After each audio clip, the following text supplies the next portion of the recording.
Nakatanggap na ba kayo ng bomb threat? Ano nga ba ang bomb threat?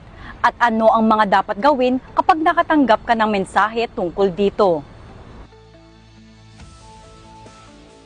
Ang bomb threat ay maaaring matanggap sa pamamagitan ng email, text o sa mga social media accounts. Ipinapaalam ng mensahe na may nakatanim na bomba sa isang partikular na lugar. Layunin nitong takutin ang mga tao o ang target na institusyon. Kadalasan, false alarm lamang ito.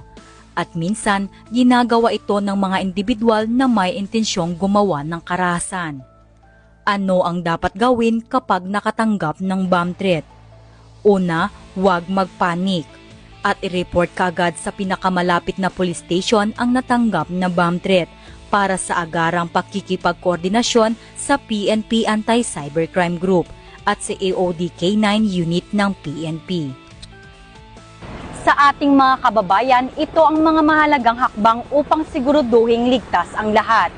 Sundin ang mga tagubilin tungkol sa bomb threat upang maiwasan ang anumang posibleng panganib nito. Mula dito sa Campo Crame, ako si Patrolwoman Mary Grace Artizuela. Para sa iba pang mga cyber tips, i-like at follow ang official Facebook page ng PNP Anti-Cybercrime Group.